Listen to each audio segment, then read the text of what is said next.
Bienvenue sur le podcast de Vert.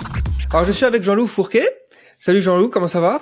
Salut Gaëtan, ça va très bien, écoute. Ok, donc je vais te demander déjà de te présenter et de me parler de ton parcours et quels sont tes intérêts, puis ensuite on rentrera un peu plus en détail sur ton livre que tu as écrit, donc avec de la chaîne Science for All, la dictature des algorithmes. Yes, je m'appelle Jean-Loup. Alors pour me présenter succinctement et un peu voir mon parcours. En gros, moi j'étais diplômé d'une école d'ingé en 2007.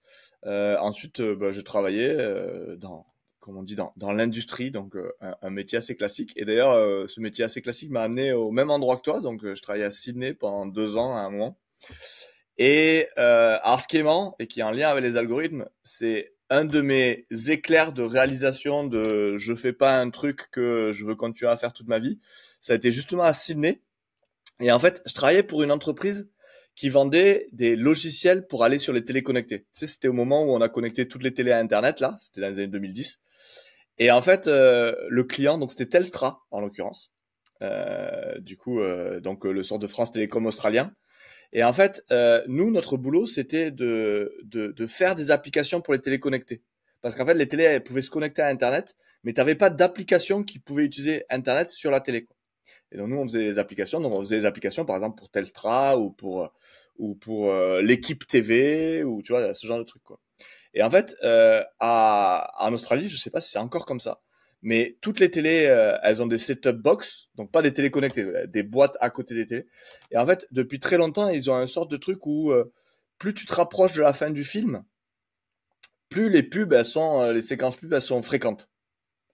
C'est-à-dire que vraiment, t'avais, alors je sais plus, là, il y avait un boîtier qui s'appelait le Wevo, un truc comme ça. C'est un boîtier il y a 10 ans qui était... C'était les premières set-top box australiennes, je crois. C'était vraiment historiquement. Et en fait, ils avaient fait un truc hyper smart à l'époque. C'était la première demi-heure de film, t'avais pas de pub. Et après, plus tu te rapprochais de la fin du film, plus t'avais des coupures de pub parce qu'en fait, ils savaient que tu voulais savoir qui c'est qui avait tué Pamela, quoi. En fait, ils avaient des sortes de... Ah, ouais, exactement. Ils savaient que tu pouvais un peu plus bombarder à la fin parce que, à la fin, tu voulais rester pour savoir la fin, quoi. Et donc, ils m'avaient demandé de faire un peu le même genre de stratagème sur nos applications, quoi. Et en fait, moi à ce moment-là, j'étais en plein le changement climatique. Déjà, je me posais la question l'Australie, les billets d'avion, tatati, tatata, le bilan carbone. Et en fait, à ce moment où la personne elle me demande si vraiment je voulais pas faire des sortes d'algorithmes en fait, hein, qui allaient voir à quel point on était proche de la fin du film pour envoyer des séquences de pub. Je me suis quand même dit non, je veux quand même pas faire ça toute ma vie, avoir des stratagèmes pour que les gens restent collés à leur télé connectée. Et du coup, je suis rentré, c'était en 2012-2013, je suis rentré en France. Et là, j'ai fait plein de choses, et notamment une boîte où on faisait de l'entrepreneuriat social, etc., etc. Enfin, j'étais dans tout ce milieu de l'ESS. Et en fait, au bout d'un moment, on est tous tombés d'accord qu'on n'était pas d'accord. Et je suis parti. Et depuis, je suis journaliste, vulgarisateur, médiateur sur tous ces sujets. Et donc, à chaque fois, j'avoue que je suis au croisement entre beaucoup les enjeux type planétaire, type changement climatique, transition énergétique, et algo de recommandation, parce que je me suis rendu compte au bout d'un moment, en faisant un peu de formation sur les enjeux climatiques, que il y avait du contenu extraordinaire sur Internet, sur le changement climatique, sur la transition énergétique. Mais en fait, ce contenu extraordinaire, s'il n'est pas massivement recommandé, il sert à rien en fait. Et il y a un souci, on va en parler aujourd'hui, c'est justement aujourd'hui un souci d'attention. Il n'y a pas forcément un souci de la bonne information, parce que la bonne information, elle existe. Il y a vraiment, on croule sous parfois de la très bonne information. Alors, il y a de la mauvaise aussi, mais la très bonne, elle existe. Et par contre, c'est pas forcément celle-là qui est massivement recommandée. C'est pas forcément celle-là qui a massivement notre attention collective. Et ça, c'est un problème. Donc maintenant, je suis enseignant, un peu conférencier, un peu médiateur sur les sujets, un peu à l'intersection entre algo de recommandation du coup et enjeux planétaires tels le changement climatique. D'accord. Et puis donc j'imagine que tout ça, ça t'a amené à écrire ce livre, La dictature des algorithmes, qui est sorti l'année dernière, c'est ça, ou cette année, début d'année? Ouais, non, cette année, c'était fin mars Ouais. ou début avril, ou fin avril. Enfin, entre mars et D'accord. avril, Ouais. quoi, de cette année. Et ouais, ça a amené à ça. En fait, ce qui s'est passé, c'est que j'ai eu une chronique sur le média Arrêt sur Image pendant 3 ans. Ouais. Et la chronique, elle s'appelait Votre attention, s'il vous plaît. Et en fait, je traitais de la manière dont les algos de recommandation, quelque part, impactent la manière et quel message médiatique va être diffusé. Donc la manière, par exemple, dont les politiques, ils ont intégré le fait que dans un discours d'1h30, il va y avoir que la petite phrase de 45 secondes qui va faire un bon extrait sur Twitter, qui va être relayé par plein de gens sur Twitter et que les grandes chaînes vont après reprendre parce qu'elles l'auront vu sur Twitter, parce que tous les journalistes sont sur Twitter. Tu vois, cette logique-là, en fait, elle a un énorme impact sur quel message médiatique va être aussi diffusé, même si les médias, ils se pensent où ils veulent avoir une couverture un peu globale. C'est quand même la petite phrase qui va percer. Et ces logiques-là, en fait, elles ont un impact sur nos démocraties et sur notre manière de débattre et de discuter dans l'espace démocratique. Et en fait, je parlais de ça. Et en fait, quand tu parles de ça, tu tombes très vite sur un projet qui s'appelle Tournesol, qui est un projet justement de se dire si on avait d'autres critères pour décider de parce qu'aujourd'hui les algos de recommandation des grandes plateformes, qu'est-ce qu'ils recommandent? Ils recommandent ce qui va le plus engager. C'est-à-dire par exemple toi ils savent Gaëtan que t'es fan de maquettes en allumettes, moi ils savent que je suis fan de skate et ils vont nous recommander ça, tu vois. Ouais. Et sans aucune autre perspective quasiment. Alors je simplifie hein, mais à la base c'est ça. Et la question que Tournesol se pose, la plateforme, c'est vraiment ça. C'est comment on recommanderait du contenu si on avait autre chose que cette boussole-là. C'est-à-dire au nom de quoi on va décider et comment on va décider de ce qui va être recommandé massivement à Gaëtan, à Jean-Loup, à la population. Et en fait, du coup, ce qui s'est passé, c'est que j'ai parlé de Tournesol, je me suis rapproché des gens qui sont derrière cette plateforme. Et derrière cette plateforme, il y a notamment les de Science for All. Oui. Et du coup, moi, ça faisait longtemps que j'avais envie d'écrire un livre sur plein de sujets. Alors, du coup, tu vois, le livre, tu l'as lu, je suppose, et il y a vraiment 3 parties, tu sais. Il y a une partie qui est un peu comment ça marche tout ça, l'économie de l'attention, les algos de recommandation. Ouais. Deuxième partie, c'est comment ça pourrait marcher autrement. Alors, nous, notre posture, c'est d'essayer de voir est-ce qu'il pourrait y avoir des algos de recommandation qui soient gouvernés plus démocratiquement. Et troisième partie, d'ailleurs, je serais curieux d'avoir ton retour sur celle-là, c'est davantage, ok, on est de nouveau face à un enjeu qui nous dépasse de 14 têtes, et nous, on est une petite cellule de quelque chose qui est bien plus complexe, qui est composé de 8 milliards d'individus semblables à nous-mêmes. Comment on fait pour avoir un combat et pour combattre sur un sujet planétaire sans se sentir inutile, parce que je suis 8 milliardième de quelque chose, donc en essayant d'être utile, et en même temps sans tomber dans le travers de il faut faire quelque chose, donc je fais quelque chose, quelles que soient les conséquences, et sans vraiment calculer si les conséquences globales vont être bonnes. Et en fait, moi, à la base, c'était sur ça que je voulais écrire un livre, que sur cette troisième partie. Mais du coup, c'était hyper bien parce qu'avec Léa, on s'est retrouvé autour d'un projet plus large où en fait, on atterrit sur cette partie, mais on atterrit en commençant par cet enjeu qui est énorme, qui est l'enjeu des algorithmes de recommandation. Oui. Bon, je pense qu'on rentrera en détail sur vraiment ce que fait la plateforme Tournesol et l'association. Mais du coup, parlons d'algorithme de recommandation. Du coup, c'est un terme qu'on entend souvent. Ça fait des décennies, peut-être une décennie ou plusieurs, je sais pas exactement. Les tout premiers, j'imagine que c'était dans la musique peut-être ou ce genre de choses. En tout cas, on sait très bien que quand on écoute Spotify, si on met j'aime cette musique-là, on va avoir des similaires. Pareil pour Netflix, je crois que oui, YouTube et tout ça. Et donc la question que j'aimerais savoir, c'est déjà à quel point ces algorithmes sont sophistiqués pour connaître vraiment nos préférences, jusqu'où ils vont, quels sont les mécanismes derrière qui analysent, est-ce qu'ils sont capables de savoir exactement combien de secondes j'écoute un podcast ou une vidéo, et prendre cette information et en mouliner et faire en sorte qu'après ils peuvent recommander autre chose. À quel point on est finalement sur écoute, si on veut, par ces algorithmes et tout ça. Alors, il y a 2 parties dans ta question. La première partie, c'est quand est-ce que ça a commencé, est-ce que c'est de la musique, etc. En tout cas, j'aimerais bien rebondir sur ça. En fait, la première chose, c'est que dès qu'il y a une plateforme qui a beaucoup de contenu, tu vas avoir un algo de recommandation. En fait, un algo de recommandation très très classique, c'est l'affichage linéaire chronologique. Mais rien que ça, c'est un algo. C'est un algo qui te recommande et qui met en avant le truc qui en a. C'est-à-dire que c'est une décision de dire, le truc le plus récent, c'est ce qui va apparaître en premier. Donc en fait, algo de recommandation, ça couvre un spectre de technicité très grand. Ok. Les premiers algos de recommandation, un peu au sens un peu plus sophistiqué que juste l'ordre chronologique, un des premiers exemples, c'est Facebook à ses débuts. Très très vite, les gens ont eu 150 amis. Il a bien fallu, donc au tout début, les gens étaient fanats, ils updataient leur vie sur Facebook en permanence, enfin comme maintenant on fait avec Instagram, c'est juste que ça a changé de plateforme, mais bon bref.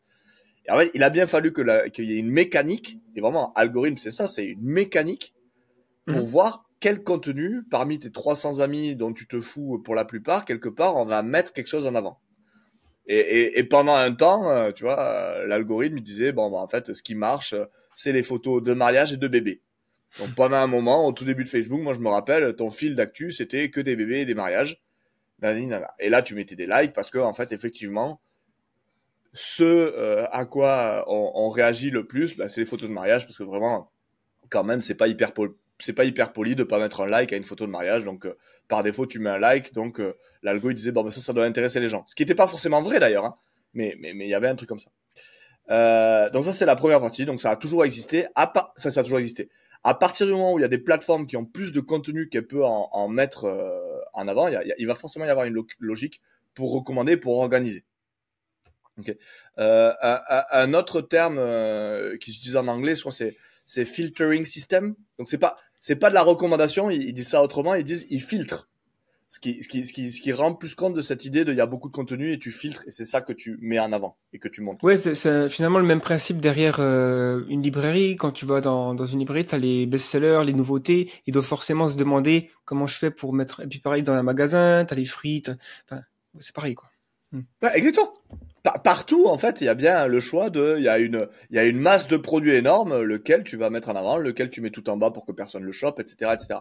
Et d'ailleurs, vous pouvez regarder, j'avais travaillé sur ça, mais Amazon, par exemple, à un moment, a fait des librairies. Et vraiment, ils pensaient leur librairie avec justement les nouvelles logiques de recommandation qui étaient issues de leur boutique numérique. Donc, tu avais, par exemple, ils mettaient vachement en avant les trucs qui s'appelaient les page turners. C'est-à-dire les livres. Ouais. Dont ils savaient que les gens ne s'arrêtaient pas de lire. Page turner, c'est vraiment tu prends un livre sur ta tablette et en fait ça pour le coup ils savent. Tu vois, pour le coup ça c'est pour répondre à la deuxième partie de ta question. Amazon savait que tu avais fini de lire à tel moment. Ils savaient quand c'est que tu commençais à lire le livre, ils savaient quand c'est que tu avais tourné la dernière page. Donc ça quelque part pour avoir même la logique de page turner, ça voulait vraiment dire qu'ils avaient cette information. Alors après, là, il y a un grand débat sur quelles informations ils peuvent avoir. Et sur ça, moi, j'aurais deux éclairages. C'est que ce débat, il y a un débat très technique, en fait. C'est-à-dire que, par exemple, imagine tu es sur Twitter, qui t'a chargé la page. Ouais. Est-ce que la plateforme sait à quel moment tu t'arrêtes de scroller? Tu t'arrêtes de scroller, tu t'arrêtes sur un tweet, tu cliques pas sur le tweet. Hein. Tu t'arrêtes, tu le lis, et tu continues. C'est difficile de savoir, tu vois, parce qu'en fait, techniquement, il y a rien qui empêche potentiellement le truc dans l'appli d'écouter les events type je scroll. Tu vois, tu peux très bien avoir ça et l'appli qui les enregistre et à un moment, tu sais pas. Et en fait, tant que t'as pas le nez dans le code de l'appli, tu peux pas savoir tout ce qu'ils écoutent. Ouais. Par contre, tu peux juste savoir que clairement tous les trucs qui génèrent un appel au serveur, tu vois, par exemple charger plus, ça tu sais qu'ils sont capables de le retenir, enfin tu vois, parce que là t'envoies une info qui sort de ton téléphone. Et c'est là où il y a un gros combat en gros pour savoir en gros qu'est-ce qu'ils écoutent, etc. Et la deuxième chose qu'il faut savoir, c'est qu'en fait ils ont pas besoin d'avoir tant d'infos pour savoir assez pour te recommander des trucs. C'est qu'en fait Facebook Meta ou n'importe quelle plateforme arrive à savoir bien plus qu'il n'en faut juste en écoutant les trucs évidents. Tu vois, juste en observant les trucs très clairs où tu likes, tu joues, tu regardes jusqu'à la fin, tu commentes, etc. Ça leur suffit, ce niveau d'info leur suffit amplement pour arriver à, entre guillemets, cerner et détecter les choses qui pourront marcher. Alors après, à quel point c'est sophistiqué, bon, ça dépend, il y a eu des vagues, il y a des fois, t'as l'impression que c'est très sophistiqué, des fois t'as l'impression, tu vois, que l'algo YouTube, il est pas hyper sophistiqué, tu vois, parce que euh, tu sens qu'il est, par exemple, l'algo YouTube, j'ai l'impression que dernièrement, je le trouve très court terme. C'est vrai, il suffit que tu regardes des vidéos de basket pendant 2 semaines, et tu vas avoir que des vidéos de basket, quoi. Et comme s'il avait, tu vois, un peu comme dans les IA génératives, maintenant on parle de contexte, c'est-à-dire de quelle longueur l'algo il se souvient. Et en fait, t'as l'impression que l'algo YouTube il se souvient d'assez peu, en fait. Ouais, il suffit des fois, genre j'ai besoin de, je sais pas moi, changer une roue sur mon vélo, je vais regarder un petit tuto sur YouTube parce que je suis pas vraiment agile avec mes mains, donc et puis ça y est, je suis devenu une cible pour les vidéos de cyclistes et tout ça. C'est des fois c'est un peu Ouais, et chiant. il tente le coup pendant un moment. Ouais, et en fait, et alors pour savoir comment il marche, alors c'est quand même pour le coup hyper complexe, mais un exemple que je prends toujours et que je trouve hyper intéressant parce que ça c'est un truc qu'on n'a pas forcément, le grand public il a pas forcément cette notion-là. C'est qu'en fait, on se dit un peu, il y a des étiquettes et il recommande des étiquettes, tu vois, genre Gaëtan, ben voilà, il adore le vélo parce que franchement le vélo c'est son truc, natati, nana. Et il y a l'étiquette vélo sur toutes les vidéos qui sont en lien avec le vélo, on va lui bombarder ça. Et en fait, il y a un exemple qui illustre à quel point c'est pas le cas. C'est en 2019, il y avait une Brésilienne, elle a filmé sa fille en train de barboter dans la piscine, une petite fille de 10 ans. Elle publie la vidéo sur YouTube parce qu'elle a une chaîne pour sa famille, etc. Et là, au bout d'une semaine, des milliers de vues. Et des milliers de vues, enfin, tu le sais, Gaëtan, ça tombe pas comme ça. Enfin, nos chaînes YouTube, enfin, ta chaîne YouTube, parce que moi, elle fait même, tu vois, moi, ma chaîne, elle fait même pas des milliers de vues maintenant. Donc, mais tu vois, ça vient pas comme ça. Ouais, ouais, c'est dur. Euh, ouais. Et elle se dit, ah, ok, 3 semaines, la vidéo, elle fait 300 000 vues. Tu vois. Et là, elle fait, wow. Donc du coup, bah là, elle appelle Google. Enfin, elle dit non, mais enfin, qu'est-ce que c'est que cette histoire? Et là, en fait, Google se réalise que l'algo a fait le lien entre petite fille en maillot de bain dans une piscine et personnes qui aiment bien regarder des petites filles en maillot de bain dans des piscines. Et clairement, et clairement, il n'y a aucun chercheur ou personne humain qui a jamais mis une étiquette contenu pouvant susciter des pulsions chez les personnes à tendance pédophile et utilisateurs à tendance pédophile. Par contre, ce que l'algo a détecté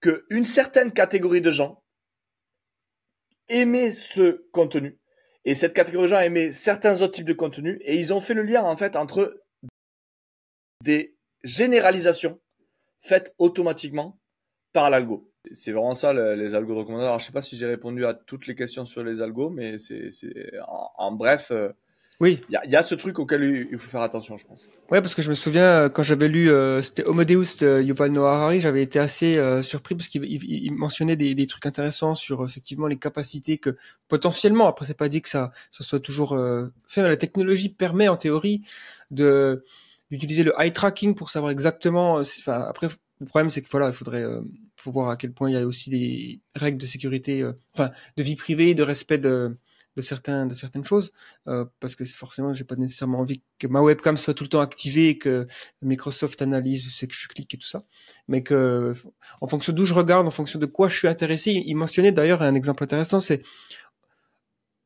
puisque lui il est homosexuel, Yuval Noah Harari, et il prenait l'exemple que s'il avait été euh, enfin quand il avait 14-15 ans et qu'il avait eu ces technologies-là à son époque, ces technologies-là ou ces entreprises-là auraient pu savoir avant lui s'il était homosexuel ou pas, parce qu'ils auraient pu savoir combien de temps il met son regard qui se pose sur une affiche je sais pas, pour une pub pour des slips, comparé à une pub pour la lingerie féminine. L'algorithme aurait pu dire, ben, il y a une préférence pour l'un plutôt que l'autre, donc 90% de chances que homosexualité ou pas. Donc ça m'avait surpris quand je me rappelle, j'avais lu ça. Mais ça, c'est même y avait des exemples sur ça. Alors, et effectivement, dans Homo Deus, il y a cet exemple de la liseuse et elle sait à l'avance quel passage va te faire rire, quel passage va te faire pleurer, et donc du coup, elle pourra recommander des livres qui vraiment vont pousser sur les boutons. Et lui, il va très loin. Il dit une IA qui est aussi forte, elle peut savoir exactement quel texte on va pouvoir te donner pour générer des émotions qui vont, par exemple, maximiser des changements d'opinion, par exemple. Parce qu'on sait exactement quel type d'histoire va générer quoi. Mais ça c'est vraiment, encore une fois, techniquement, c'est là où c'est intéressant au Modéo, c'est que techniquement, il te dit, bah, avec ce qu'on sait faire, il y a rien qui nous dit que ça, c'est pas envisageable. Et ça, c'est vrai.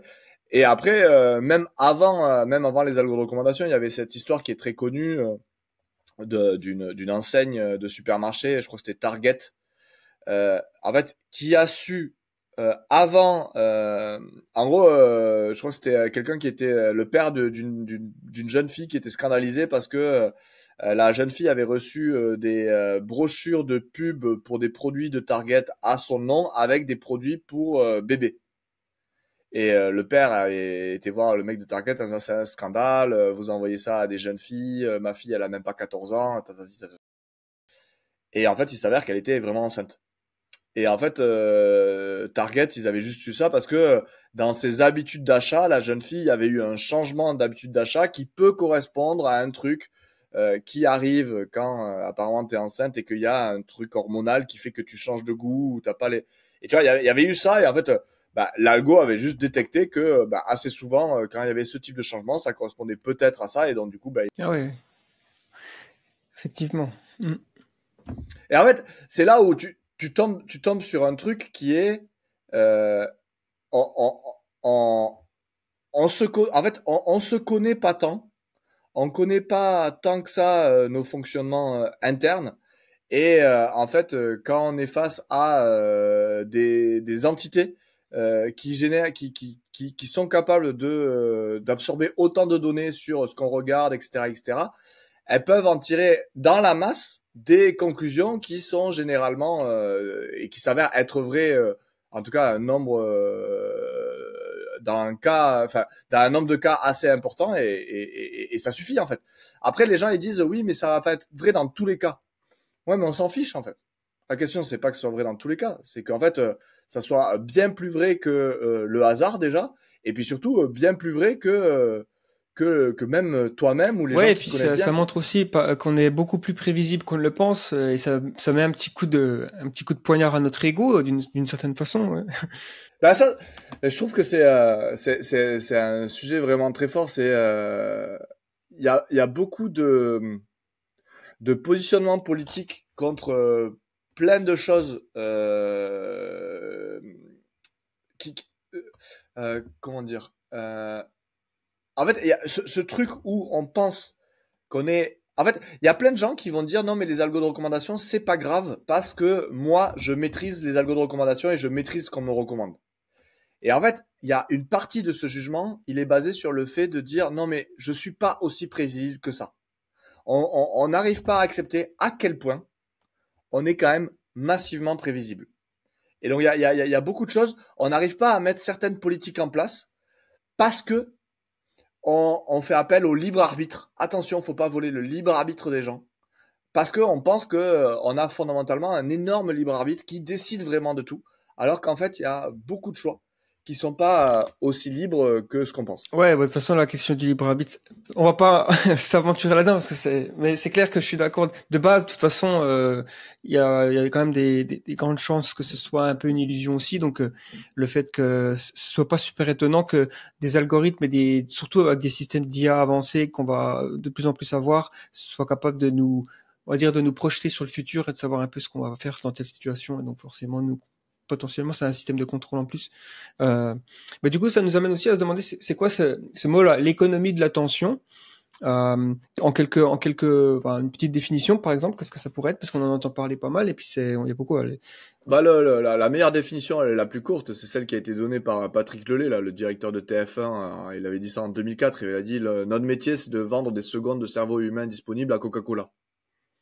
Bah, c'est ça, l'économie d'attention, c'est ça. L'économie d'attention, c'est je vais réussir à capter l'attention de Gaëtan, par exemple, et cette attention, et alors cette attention, soit je vais la vendre directement parce que tu es en train de regarder YouTube, je vais la vendre à Coca-Cola en disant voilà, paf, pub de Coca-Cola à Gaëtan.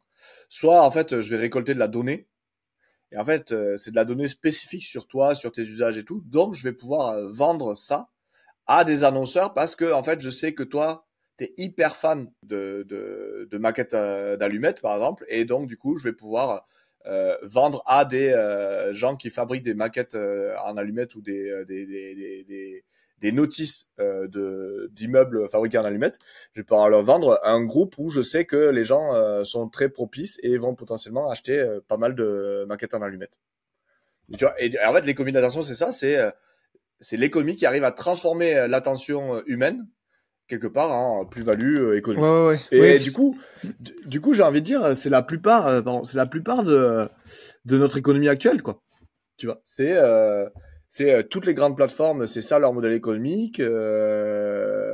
Bah, les journaux, c'est ça, la télé, c'est ça. Enfin, en fait, l'économie de l'attention, c'est assez classique. C'est ça, c'est là où l'économie de l'attention, c'est pas quelque chose qui a 20 ans. Oui, effectivement. Puis de toute façon, c'est vrai que c'est un truc. Enfin, c'est évident que on a l'impression, déjà que c'est très lié, comme tu l'as mentionné avec la phrase du patron de TF1 là, c'est très lié au commerce, à l'advertising, à la publicité. Et ça, c'était aussi vrai quand la télé a commencé à apparaître. Il y a la série Mad Men qui exploite bien, qui parle bien de ça. Donc maintenant, il semble que voilà, on a franchi un cap avec les réseaux sociaux, forcément, parce qu'on a ces trucs-là qui sont tout le temps à côté de nous, et donc ils nous appellent, quoi. C'est un peu une sorte de, je sais pas moi, d'attracteur.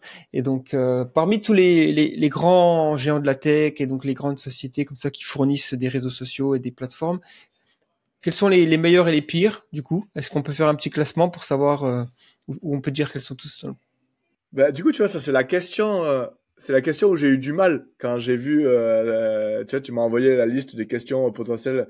Et celle-là, j'ai jamais pensé parce que, en fait, si tu veux, aujourd'hui, le problème, il est tel que dans le système législatif actuel, si tu veux, il y a tellement peu de contraintes qui s'appliquent aux big tech que, en fait, forcément, les recommandations, vu que il y a, tant que le contenu respecte la loi, si tu veux, et même ça, des fois, les plateformes elles peuvent être plus ou moins larges avec ça, si tu veux. Enfin, en gros, il y a des plateformes qui peuvent encore plus autoriser des choses qui sont du contenu incitant à la haine ou quoi.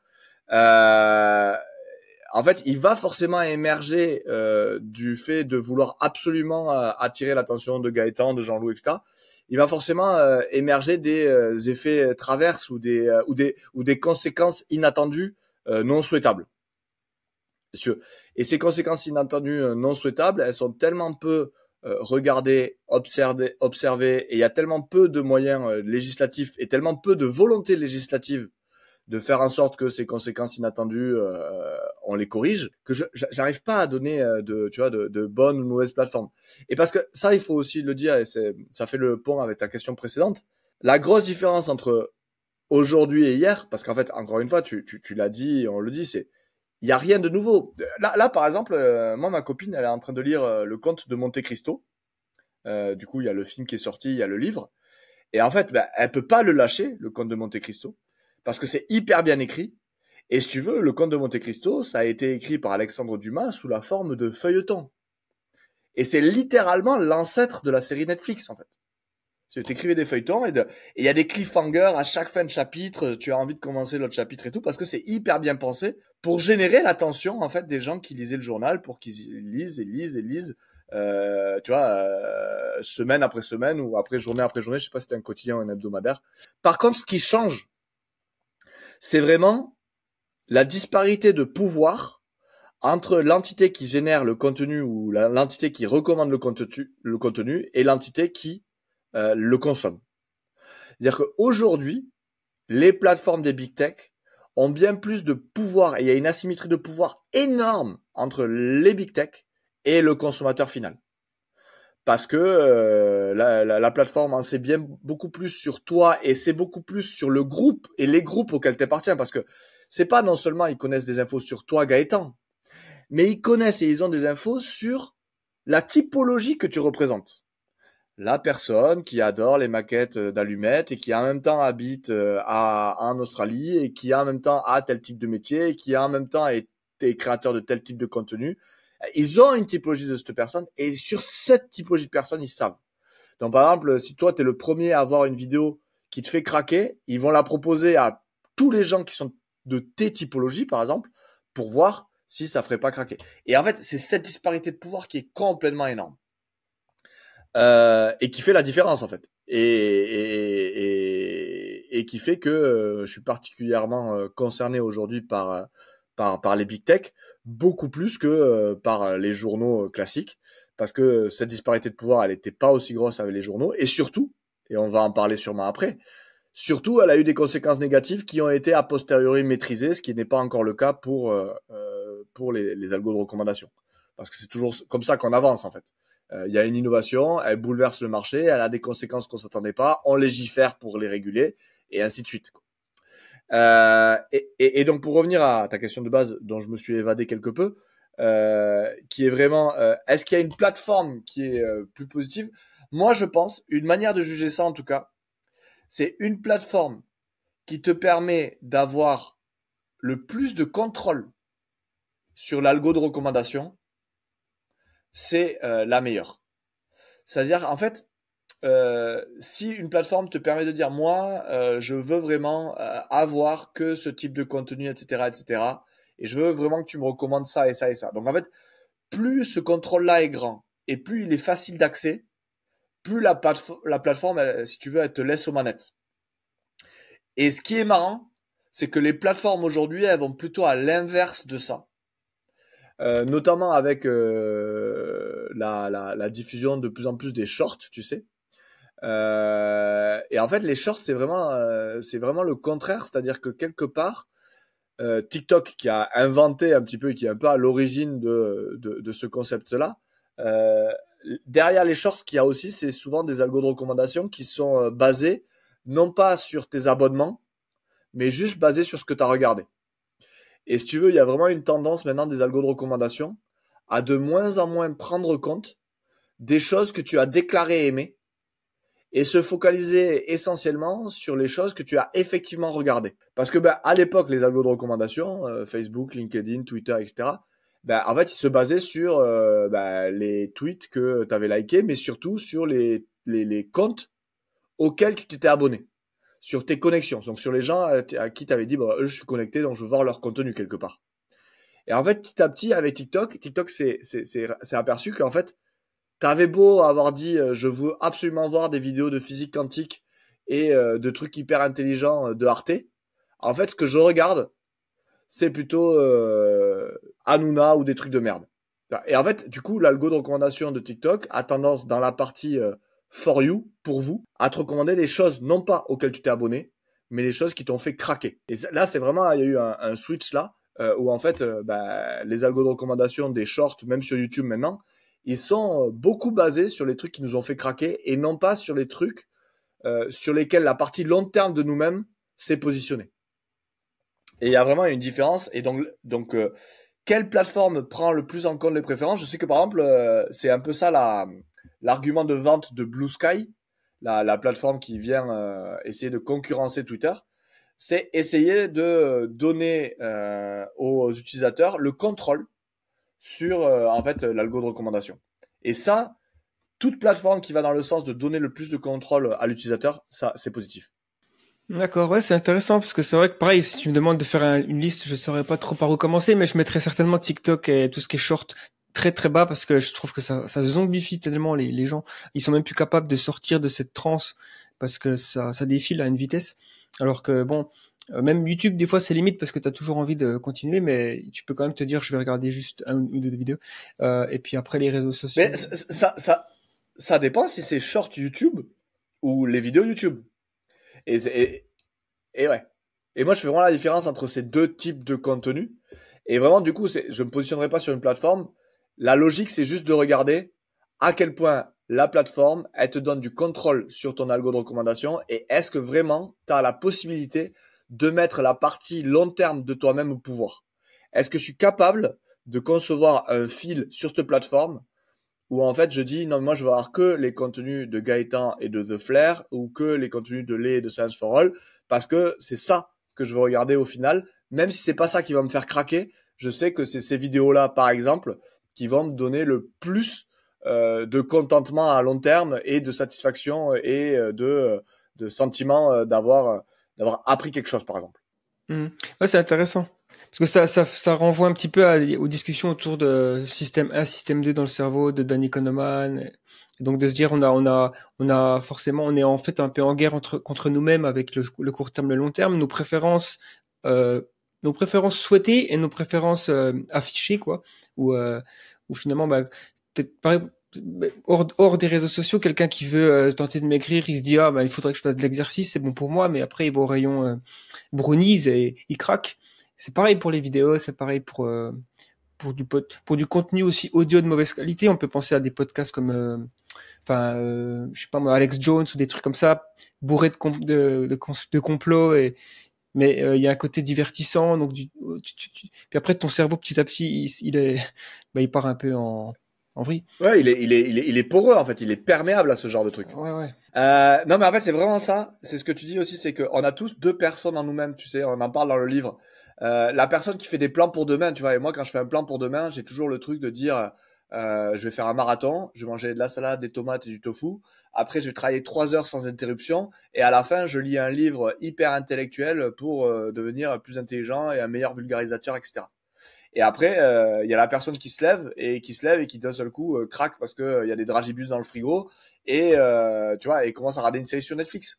Tu vois. Et il y a vraiment, et en fait, le truc c'est que les algos ont découvert, en fait, ou les gens qui fabriquent les algos, mais en fait quelque part les algos, euh, en tout cas les gens qui fabriquent des algos ont découvert que les algos qui parlaient à la partie court terme de nous-mêmes étaient plus efficaces que les algos qui parlaient à la partie long terme de nous-mêmes. C'est-à-dire que en termes de rentabilité financière et de temps d'attention capturé, parler à la partie court terme de nous tous, c'est plus efficace que parler à la partie long terme qui veut en savoir plus sur la physique quantique. Et en fait, dans le livre, on parle des algos de recommandation. Qu'est-ce que ce serait, par exemple, des algos de recommandation qui fonctionneraient autrement?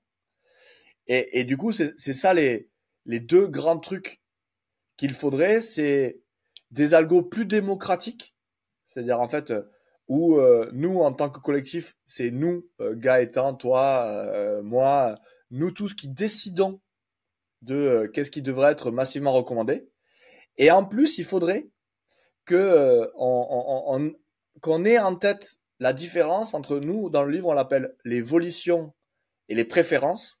Les préférences étant le truc instinctif qui a envie de manger des dragibus et regarder des trucs très satisfaisants, très courts et pas du tout cognitivement éprouvants. Et les volitions qui sont pour le coup le truc que j'aimerais regarder dans l'idéal parce que je sais que c'est ça qui va m'apporter sur le long terme.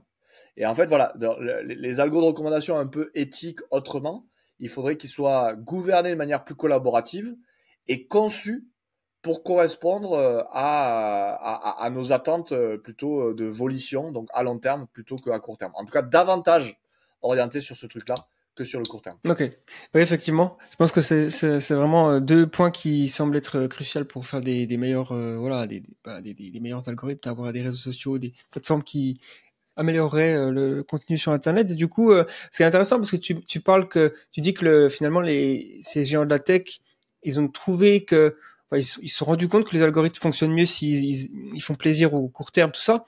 Et c'est un peu la même chose avec l'industrie agroalimentaire qui a découvert peut-être c'était pas vraiment fallait pas être un génie pour découvrir ça, mais forcément ça fait plus tu vas plus vendre des produits bourrés de sucre et de sel et tout ça parce que c'est addictif. Le cerveau il a été à cause de l'évolution il est câblé pour aimer le sucre parce qu'on en manquait quand on était chasseur-cueilleur quoi.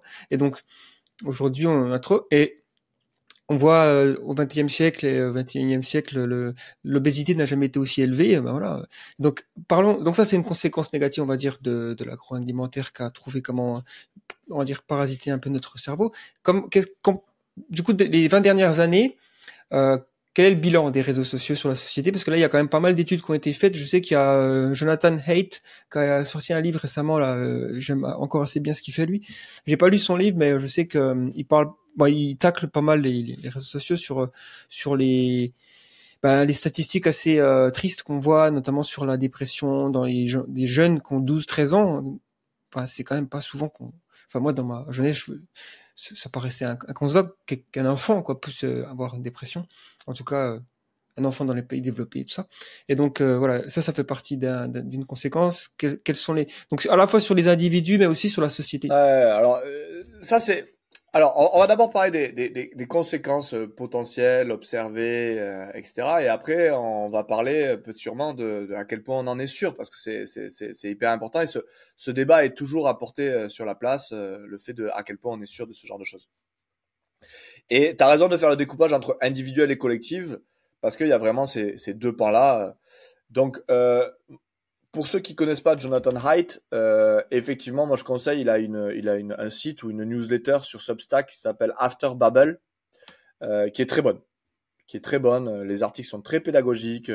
Il a fait un document collaboratif qui fait une revue de la littérature sur les effets des réseaux sociaux et des plateformes sur la santé psychologique des adolescents, parce que c'est vraiment ça sa spécialité. Et donc, une des conséquences, c'est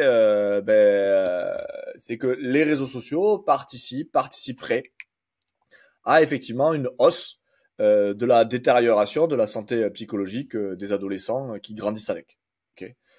Donc voilà, il y a eu les Facebook Files qui ont montré que même en interne dans Meta, ils se posent des questions sur à quel point on a des conséquences négatives sur la santé psychologique des gens. Il y a plein d'affaires X ou Y, il y a plein d'études, etc., qui tendent à montrer que ça aurait ses conséquences négatives, etc. Et ça, c'est sur le côté individuel, ok. Donc ça pourrait altérer la santé psychologique, notamment des plus jeunes, parce qu'encore une fois, quand tu es plus jeune, tu te formes, tu es en train de former ton identité, donc tout ce qui a un impact sur la formation de ton identité à ce moment-là a un impact bien plus grand que quand il se passe la même chose à 35 ans. Logique. Tu vois, les cours que tu as au collège ont plus d'impact sur ta manière de voir le monde que les cours que tu prends à 45 ans une fois que tu as un avis sur tout, quoi. Donc là, c'est pareil pour les enfants et la santé psychologique. Donc ça, c'est les côtés individuels. Il y a surtout ça, quoi. Et sur les côtés collectifs, moi, je pousse vraiment. Outre le fait que les réseaux sociaux et les plateformes de big tech, leurs plus grands effets quelque part, c'est d'encourager à la consommation. Donc, tu vois, il est très peu probable que avoir une humanité de 5 milliards de personnes sur les réseaux sociaux avec ce type d'algo de recommandation nous pousse à la sobriété. Hein. Donc ça, c'est une conséquence, c'est que ça participe à cette croissance de la consommation et cette hyperconsommation.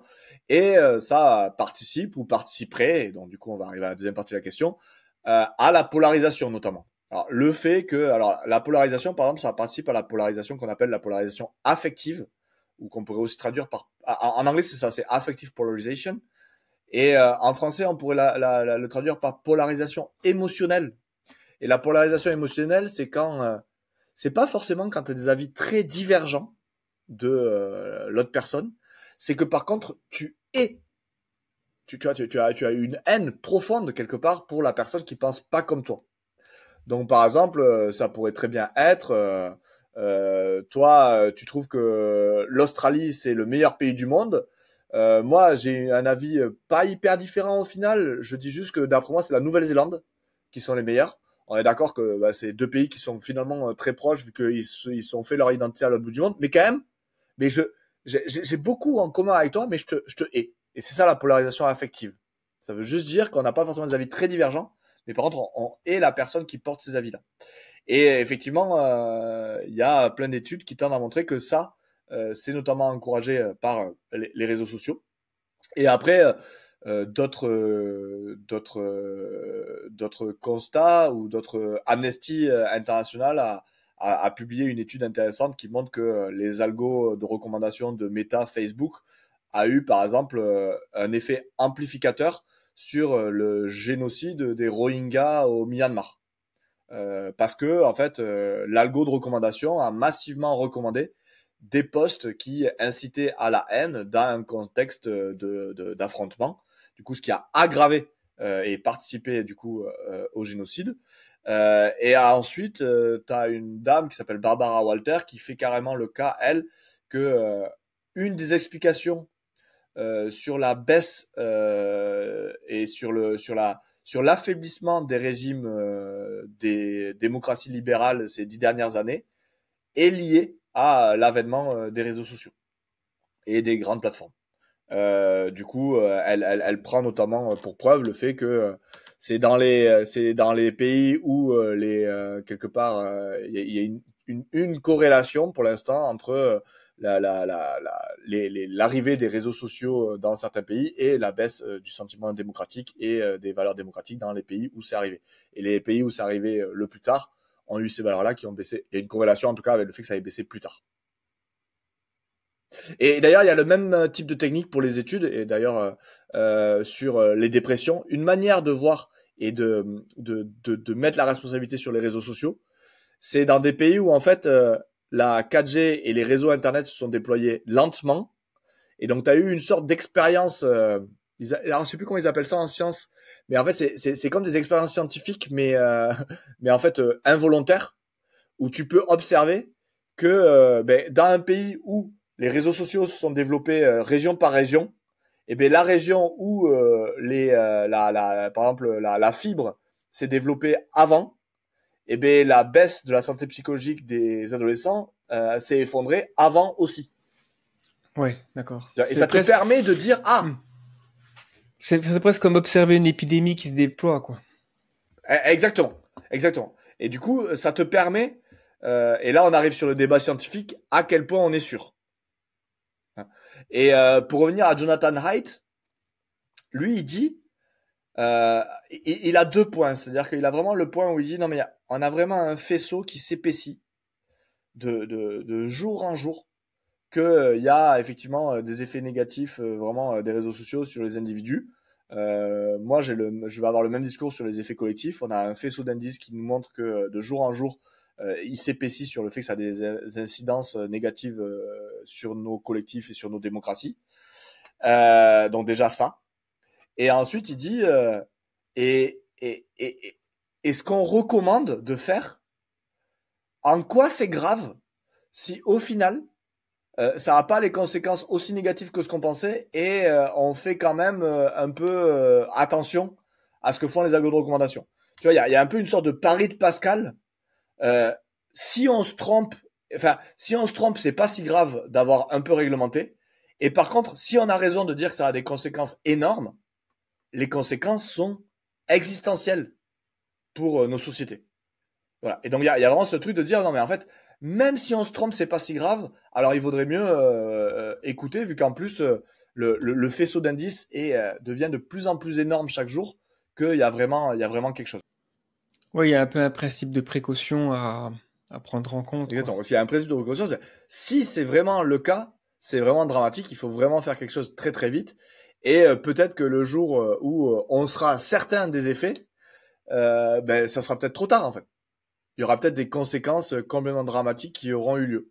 Et là, tu arrives sur le débat du tabac. Il faut aussi voir que y a une sorte de qui c'est qu'on écoute aujourd'hui pour nous rassurer sur les conséquences de l'IA, par exemple. Qui c'est qu'on va inviter? Eh bien, on va inviter quelqu'un comme Yann LeCun. Donc, on va inviter Yann LeCun, directeur de la recherche en intelligence artificielle de Meta, pour nous donner son avis rassurant sur les impacts sociétaux de l'intelligence artificielle. Il y a plein de gens qui sont forcément liés, comme Yann LeCun. Hein, le monde de la recherche est intimement, le monde de la recherche en IA est intimement lié au big tech. Du coup, il va y avoir un discours qui va être très rassurant, et ils vont pouvoir infuser les mêmes stratégies, mais encore plus puissamment que le tabac avec l'industrie du doute, parce que le tabac a conceptualisé dans les années 60-70 que leur produit, c'était le doute. Dans le sens où tant qu'il il y avait un tout petit doute que c'était bien le tabac qui causait les cancers du poumon, et ben en fait, ils pouvaient vendre des cigarettes. Le jour où c'est sûr que le tabac cause le cancer du poumon, quelque part, ils perdent un petit peu de l'attrait de leurs produits. Et ça a été documenté dans un bouquin qui s'appelle Les industries du doute, qui se sert du tabac, mais aussi des industries du fossile, des pesticides et ce genre d'industrie agroalimentaire dont tu parlais tout à l'heure, et qui documente le fait que effectivement la stratégie des industries quand il y a des preuves scientifiques qui s'accumulent pour dire qu'il y a des conséquences négatives, c'est justement d'avoir cette logique de dire ah mais on n'est pas sûr, ah mais la science c'est le doute, on n'est pas encore certain à 100%, donc tant qu'on n'est pas certain à 100%, il faut vraiment savoir et comprendre avant de légiférer tatati tatata. Et en fait ça marche. La preuve aujourd'hui avec les plateformes des big tech. On ne régule pas à cause de ça. Et d'ailleurs, pardon si c'est long, mais les viennent me faire passer la commission IA en France. Donc la commission qui est chargée de dire voilà l'intelligence artificielle en France. Les membres, tu vas avoir par exemple Yann Lequin, chef intelligence artificielle chez Meta. Tu vas avoir Arthur Mensch, fondateur de Mistral. Tu vas avoir Bernard Charlet, directeur de Dassault Systèmes. Je veux bien. Il y a personne qui s'occupe de l'AI Safety en France, par exemple, qui fait partie du comité, quoi. Ah non, il y avait Joëlle Barral aussi, directrice scientifique chez Google. Non, là, tu vois, pour moi, il y a personne qui est chargé d'éthique là dans la liste que je vois. Alors voilà. Mais en tout cas, il y a quand même au moins, on peut dire qu'il y a une surreprésentation et un trop gros pouvoir qui est laissé à un secteur qui a déjà trop massivement de pouvoir parce que très peu régulé. Mais encore une fois, ce secteur a l'argent et le temps à investir dans ce genre de comité pour orienter bien sûr la législation pour que la législation les blesse le moins possible et blesser dans le sens économique. C'est un peu toujours le même modèle, c'est les industries là, elles vont d'abord chercher à parce qu'elles savent que c'est inévitable, parce que je pense que c'était évident que l'industrie du tabac savait le lien causal entre le tabac et le cancer du poumon. Ils voulaient juste retarder le plus possible. Et une fois que c'était évident que tout le monde était en train de changer de perspective, leur but c'est d'accompagner les législateurs pour que la réglementation, les régulations soient favorables finalement à leur industrie, jusqu'au bon, il y a certains pays qui vont loin dans les voilà l'interdiction du tabac, tout ça c'est encore pas non plus un truc qui est sur la table, mais jusqu'à voilà, ça c'est la limite ultime pour une industrie. Je dois se dire il faut absolument éviter ça, mais tant qu'on est dans une zone où on peut manœuvrer, il faut qu'on manœuvre pour garder le plus de parts de marché, machin. Sauf que là ils manœuvrent autant qu'ils peuvent. Et qu'est-ce que tu veux? C'est la logique économique. Ça a toujours été le cas. Toutes les industries le font. Agroalimentaire pour le Nutri-Score. Donc eux si tu veux, quelque part, entre guillemets, tu peux être pas content du jeu, mais c'est le jeu. Mais par contre, là, il faut se rendre compte que on joue avec la capacité même de nos régimes à être des régimes démocratiques. Donc, il y a un moment, il faut voir que quelque part, est-ce que ces big tech-là sont pas en train de tuer la poule aux œufs d'or, dans le sens où ils ont quand même besoin d'un régime à peu près stable et démocratique pour même faire leur beurre. Donc là, il y a un moment, il faut aussi se poser la question, pour eux, à long terme, est-ce qu'ils sont pas en train de saper leur propre existence? Ouais, ça c'est intéressant comme concept. C'est un peu finalement, une certaine façon, on pourrait dire l'énergie fossile. Le but, enfin, c'est finalement avoir une terre qui n'est plus viable pour l'être humain, c'est pas bon pour les économies, quoi. Donc, à la limite, il serait mieux de shifter pour se dire on est une entreprise d'énergie, donc on va aussi inclure l'énergie renouvelable. Bref, un autre débat, mais oui. Non, mais c'est ça. Et t'avais Warren Buffett à une époque qui, je crois, avait eu une sortie un peu comme ça en disant la lutte des classes a bien eu lieu et c'est ma classe qui l'a gagnée, c'est la classe des hyper riches. Et par contre, je crois qu'il disait un truc du genre et il faudrait que les hyper riches se rendent compte que ce qui leur permet d'être hyper riches, c'est quand même des classes moyennes qui arrivent à gagner leur vie, etc., etc. Donc, il y a quand même un enjeu à ne pas casser ce système et à redistribuer beaucoup plus massivement que ce qu'on fait aujourd'hui, parce que potentiellement, on est en train de tuer le système même qui nous a permis d'être hyper riches. Ouais. Oui, c'est un peu comme aussi la conclusion d'Henry Ford, parce que lui, il était assez hyper capitaliste. C'était comment on appelle ça, ruthless, quoi. Il était sans. Et puis, du coup, l'exploitation au max des ouvriers, tout ça, mais il était quand même conscient qu'il fallait quand même que ces ouvriers puissent acheter des voitures. Parce que c'était un peu voilà. Donc, il fallait qu'ils aient quand même au moins un petit peu d'argent à la fin du mois pour qu'ils économisent. Et puis, je pense, remise pour acheter une Ford, bien sûr. Donc, Ouais, et en fait, c'est là où les capitalistes à l'époque étaient peut-être plus intelligents et avaient plus la vision long terme qu'aujourd'hui, parce qu'en fait, il nous faut bien une planète et il nous faut bien des démocraties pour pouvoir continuer à consommer quelque part.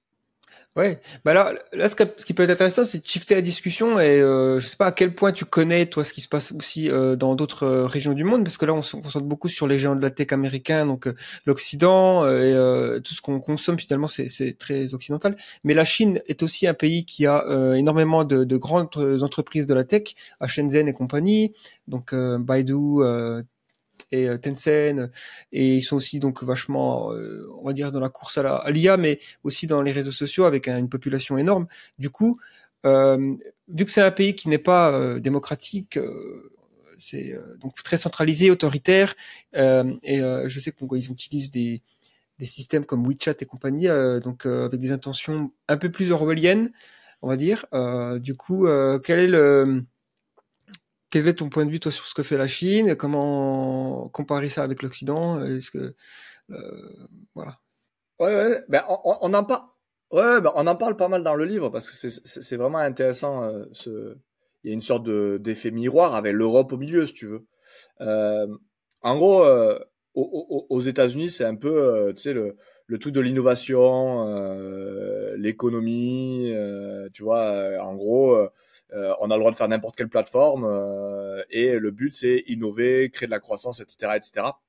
Et quelque part, à la base, dans les plateformes, au départ, il n'y avait aucune vision partisane. Alors, il y a une vision politique au sens, c'est déjà politique de dire je vais faire une plateforme qui capte l'attention des gens sans regarder aucune des conséquences. Donc ça, c'est quelque part un acte politique, mais c'est pas forcément un acte partisan. Tu peux pas dire que c'est plutôt démocrate ou plutôt républicain et tout. C'est juste que c'est dans le dogme du néolibéralisme. Ok, donc c'est pas partisan et c'était donc c'est quelque chose qui a donné lieu à des géants du numérique économique qui, quelque part, et dans le livre on défend cette thèse, c'est des organisations qui sont maintenant peut-être aussi fortes et qui ont un pouvoir politique comparable au pouvoir politique de certains pays, en fait. Et donc, tu as des bras de fer maintenant entre Google et l'Australie, d'ailleurs. Hein. Tu as eu un bras de fer entre Google et l'Australie il y a 2-3 ans. Tu as eu le même bras de fer entre Google, Facebook et le Canada un peu plus récemment. Enfin, tu vois, il y a des bras de fer comme ça, tu vois, où vraiment, tu sens que ces organisations économiques ont acquis un pouvoir qui est digne ou en tout cas comparable par certains aspects au pouvoir d'État. Et le régulateur est à la traîne. Et en fait, quelque part, la promesse économique des big tech est suffisante pour les États ou pour les États-Unis à leur laisser passer un peu tout et n'importe quoi. Okay. Et en face de ça, t'as une organisation politique qui est pensée radicalement différente. Qui pense radicalement différemment. C'est la Chine qui, elle, dès le départ, a mis un gros firewall, une grosse muraille, une nouvelle muraille de Chine, mais une muraille Internet de Chine, et qui a développé et qui a essayé d'avoir une stratégie, pour le coup, partisane, au nom, pour la Chine, des réseaux sociaux et des technologies. Vraiment des technologies qui sont là pour permettre à la Chine d'avoir une prospérité même idéologique, si tu veux. Pas juste économique. C'est vraiment comment on fait pour que, quelque part, les réseaux sociaux créent des bons petits Chinois. C'est vraiment ça la logique. Et c'est pas du tout la même logique. Et si tu veux, du coup, TikTok, il y a donc le réseau social chinois à la base. Hein. Il y a deux TikTok. Il y a le TikTok pour tous les autres pays que la Chine et Douyin, qui est le TikTok chinois. Et la stratégie de recommandation de Douyin n'est pas du tout la même que la stratégie de recommandation de TikTok. Par exemple, la Chine a réglementé et par exemple, pour les mineurs de moins de 13 ans, il y a des limitations assez drastiques entre 22h30 et 6h du matin. Il va y avoir des recommandations qui ont plutôt pour vocation à recommander du contenu développant par exemple les capacités intellectuelles à devenir ingénieur, les chaînes de vulgarisation de contenu scientifique et tout ça, pour encourager quelque part les adolescents et les enfants chinois dans une certaine direction. Ce qui n'est pas du tout le cas pour TikTok, où c'est absolument pas ce type de contenu qui va être recommandé par exemple. Donc là, il y a vraiment deux stratégies différentes. Il y en a une qui est très autoritaire, où quelque part, on va essayer de décider en interne pour solidifier, parce qu'en fait, le pouvoir politique a la main sur le pouvoir économique, de manière autoritaire. Et aux États-Unis, plutôt l'innovation, le libre marché, où en fait, les structures vont pouvoir faire un peu ce qu'elles veulent, tant que économiquement ça fonctionne et ça ramène un petit peu de marché et de pouvoir économique aux États-Unis, on leur pardonne un peu toutes les conséquences et le fait que ça lobotomise la population. Tu vois, la lobotomie des populations est moins importante que le pouvoir économique que ça confère au pays. Je fais ça à grands traits, mais c'est ça. Et au milieu, tu as l'Europe qui essaie, elle, de mettre des règles et des régulations, tu vois, sur ça. Et c'est pour ça qu'on a le Digital Act et ce genre de choses. Et dans le livre, on en parle aussi. T'as un pays qui essaie de conjuguer à la fois cette vision partisane politique qui est incarnée par la Chine, à la fois la liberté d'entreprendre représentée par les États-Unis, dans un cadre éthique et de valeurs représenté par l'Europe, et bien c'est Taïwan. Taïwan essaie vraiment de faire en sorte qu'il y ait un projet politique de ces technologies-là, avec la liberté d'entreprendre et avec un cadre de valeurs qui serait la liberté, l'émancipation et la démocratie. Oui, Taïwan, c'est vrai que c'est intéressant. Je me souviens avoir écouté quelques podcasts aussi avec du coup la ministre de numérique, quoi. Donc c'était intéressant. Audrey Tang. Oui, voilà. Elle est hyper intéressante. Et du coup, durant le Covid, je crois, ils avaient fait des choses très intéressantes avec les réseaux sociaux et du coup, ils avaient négocié la crise beaucoup mieux que les autres pays. Mais tu peux peut-être nous donner quelques exemples du coup de ce qu'ils font de bien, on va dire, avec les réseaux sociaux, la technologie, comment ils essaient d'encourager aussi une forme de démocratie participative peut-être. Ils font plein de choses de bien, hein. Vraiment, ils ont plein de très très bonnes idées. Alors, au moment du Covid, ils avaient fait un truc qui s'appelait le pré-bunk. Donc, c'était marrant, pré-bunk, c'est par opposition à debunk. Quand tu debunk, t'as quelque chose qui est devenu viral sur les réseaux sociaux et tu les debunk. Tu debunk une fausse information qui est devenue virale. Mais en fait, tu le sais très bien, pour consommer pas mal de réseaux sociaux, sur YouTube même, ou comme moi, débunker, c'est déjà trop tard. Une fois que c'est devenu viral, t'as beau débunker, en fait, la plupart des gens, ils verront que la première version. Et donc, eux, ce qu'ils ont inventé à Taïwan, c'est le pré-bunk. Quand tu sais qu'une fausse information va circuler, tu t'arranges pour que la vraie information devienne virale avant.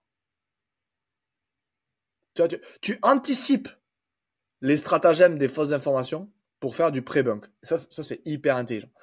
Et après, un autre truc qu'ils ont fait, c'est que ils ont intégré, ils ont rendu et ils font en sorte que les débats démocratiques à Taïwan se fassent sur une plateforme qui s'appelle pol.is, donc pol.is, police quoi, mais même si du coup le terme n'est pas hyper bien choisi, je trouve.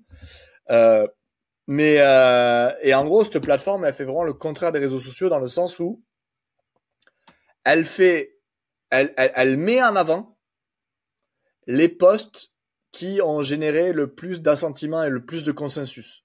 C'est-à-dire que les contenus qui vont générer l'accord d'un large spectre politique des gens va être mis en avant.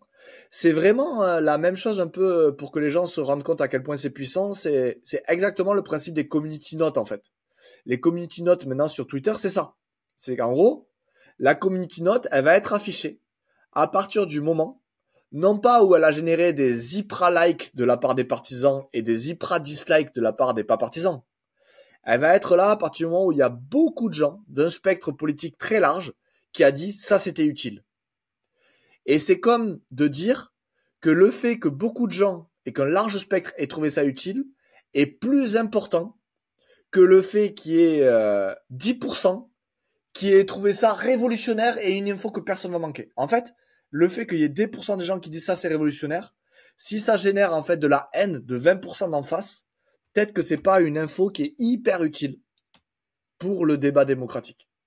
Ou en tout cas moins utile qu'une info que beaucoup de gens vont trouver utile. Et eux, ils mettent en avant ce genre de procédé.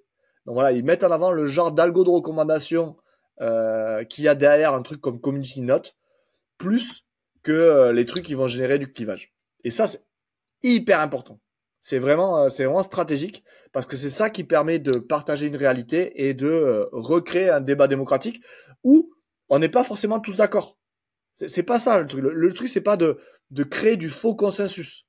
C'est au moins d'insister sur le consensus qui existe déjà, mais qui est invisibilisé aujourd'hui par les algos de recommandation. Parce que avec Tournesol, il y a beaucoup de gens qui peuvent nous accuser de vouloir créer du faux consensus. Mais en fait, c'est pas ça le but. Ce que font les algos de recommandation, c'est pas de créer de la division. C'est d'aggraver la division en mettant en avant exclusivement les choses qui nous divisent. Mais ce qui va permettre de faire de la démocratie, c'est aussi être, avant de tacler un sujet qui divise, être au moins au courant de tout ce qui nous rassemble. Parce qu'en fait, à force de voir que les choses qui nous divisent, ben t'as juste qu'une envie, c'est de te diviser encore plus. Si t'es même plus au courant des choses qui nous rassemblent tous, ou des choses qui rassemblent beaucoup de monde, t'as même plus envie d'aller au-delà des divisions. Pourquoi tirer au-delà des divisions avec des gens avec qui, en fait, t'es divisé sur tout? Dans ce cas-là, ben faisons sécession, en fait. Ouais, bah c'est ça, c'est le risque ultime finalement dans un pays, c'est une guerre civile. Et c'est ce qu'on est en train de, dans des pires scénarios pour les États-Unis, c'est ce qui pourrait arriver. Le film d'ailleurs qui est sorti, était pas mal. Ouais, j'allais en parler. Ça m'a paru être un documentaire, hein, du coup. Enfin, un documentaire anticipé, quoi. T'as vu la scène là, la scène où il y a alors sans spoiler, il y a une scène où il y a un qui dit mais je suis américain. Et le mec il dit ouais, t'es américain. T'es quel type d'américain? Et là tu fais oh là là là là, c'est monumental. Ouais. C'est ça. Et puis il lui dit Floride, ça passe ou pas? Tu sais pas. Ouais, il sait pas trop en fait. Donc là, forcément, on a franchi un cap aussi dans l'évolution technologique. C'est les IA, les large language models, et donc l'IA générative. Tout ça, ça aussi contribue, j'imagine, à l'espèce de gros bordel qui est sur les réseaux sociaux et les algorithmes carburent à l'IA aujourd'hui. Et du coup, j'aimerais savoir un peu ton avis, toi, sur voilà ce qui se passe aujourd'hui et comment, par exemple, est-ce qu'on peut craindre que finalement Internet soit mort dans le futur, peut-être déjà le cas, c'est-à-dire que 90% du contenu sera généré par des bots, les vidéos YouTube, on ne saura pas si c'est un présentateur vrai ou pas, deepfake à fond, les synthétiseurs de voix, de visage et compagnie. Et tout ça, je sais pas, est-ce que ça va nous détourner des médias numériques? Est-ce que ça va nous scotcher encore plus? Il y a plein de possibilités. Du coup, nous, dans le livre, on parle beaucoup de ce qu'on appelle les IA de recommandation, donc les algorithmes de recommandation, et on a fait le choix de parler d'IA de recommandation parce qu'en fait, c'est très difficile aujourd'hui de définir ce qu'est l'intelligence artificielle, et une manière de la définir, c'est de dire, les IA, c'est tout ce qui est entraîné sur du big data, en fait. Donc les LLM, ils ont été entraînés avec un corpus de texte énorme. Et en fait, en ce sens-là, les algorithmes de recommandation sont effectivement des IA de recommandation parce que les algorithmes de recommandation, c'est des algorithmes qui sont entraînés sur des quantités absolument gigantesques de données de visionnage des uns et des autres. Okay, donc, en ce sens, c'est aussi du machine learning, c'est aussi de l'entraînement. Donc ça mérite tout autant le qualificatif d'intelligence artificielle que le reste. Et en fait, j'aime bien la distinction qui est faite par Tristan Harris, par exemple, du podcast Your Undivided Attention, qui est, je trouve, un très très bon podcast, pardon. Et lui, il dit, en fait, le premier point de contact de l'humanité avec l'intelligence artificielle, c'est les algos de recommandation, hein, avec toutes les conséquences dramatiques dont on a déjà parlé et qui sont pas encore du tout régulées. Et le deuxième point de contact, c'est les IA génératives, donc les Large Language Models, les LLM, ou comment ils appellent ça, les modèles de fondation. C'est vraiment c'est ça le terme générique, je crois que c'est les modèles de fondation, donc qui vont après générer du texte, des images, des vidéos, etc., etc. Et en fait, exactement. Et moi, ma priorité, c'est de dire l'urgence aujourd'hui, c'est déjà d'essayer de résoudre le premier problème qui nous pose déjà des problèmes aujourd'hui avec l'effondrement des démocraties ou l'effondrement des valeurs démocratiques ou l'affaiblissement des démocraties. Et donc, du coup, moi, je suis pour avoir une focale. Parce qu'en fait, maintenant, il y a une focale sur les trucs de l'intelligence artificielle générative parce qu'il y a un côté très sexy. Il y a tous ces problèmes de est-ce que l'IA générative, elle est consciente, tatati, tatata, qui sont des problèmes peut-être intellectuellement satisfaisants. Donc, moi, je pourrais être très attiré par ces problèmes-là, mais qui sont, à mon avis, pas les plus urgents. Même si tout commence à devenir urgent. Et donc, moi, je serais pour en dire, attends, déjà, on parle pas assez d'IA de recommandation. C'est encore sous le radar. Et quelque part, c'est peut-être une manière de faire oublier ces problèmes-là et que de parler vachement de problèmes de conscience, de compréhension, etc., etc. Et en fait, moi, si j'étais une plateforme de big tech, j'aurais vachement envie qu'on parle de oh, est-ce qu'une IA peut devenir consciente? Ah, c'est fascinant. Est-ce que ça va pouvoir remplacer les humains ou pas? Plutôt que de se focaliser sur les trucs qui font déjà et qui génèrent déjà mon bénéfice aujourd'hui et qui sont déjà en train de détruire la société et qui ont déjà commencé, qui sont les IA de recommandation. Il y a vraiment ce truc où je pense que, en tout cas, dans le curseur d'attention qu'il faudrait donner, je continue à pousser pour que beaucoup plus d'attention soit orientée sur les IA de recommandation, parce que pour l'instant, encore une fois, il y a très peu d'attention qui est posée sur ce problème-là. Et beaucoup de l'attention des gens qui sont techno-enthousiastes ou même techno-intéressés, elle est plutôt sur l'IA générative aujourd'hui. Et donc, je pense que moi, mon but, c'est de tous les gens qui sont techno-intéressés, de leur dire attention, attention. Les IA de recommandation, c'est la grenade qui nous a déjà pété au visage quand même. Donc voilà. Après, je pense que déjà on n'est pas arrivé à gérer les conséquences du premier point de contact de l'humanité avec les IA. J'avoue que le deuxième point de contact que sont les IA génératives, on est encore moins prêt. Et pour les conséquences que ça pourrait avoir, honnêtement. Ouais, ça me semble abyssal. Donc, je suis partisan des gens qui disent, ouais, le plus, on peut ralentir. Enfin, tu vois, moi, je suis pas contre les innovations technologiques du tout. Par contre, là, j'ai l'impression qu'on est à un rythme qui est quelque part, on crée les problèmes beaucoup plus vite qu'on est capable de les résoudre, quoi. Et là, je pense qu'on est à un temps où si tout ce qui peut collectivement créer de la friction entre de l'innovation et des nouveaux problèmes et le fait que ça se fasse, ça serait bon, quoi. Tu vois, je pense que là, il serait temps de mettre un petit peu le haut là sur tout ça. Donc voilà. Après, est-ce que je pense qu'on va tuer Internet?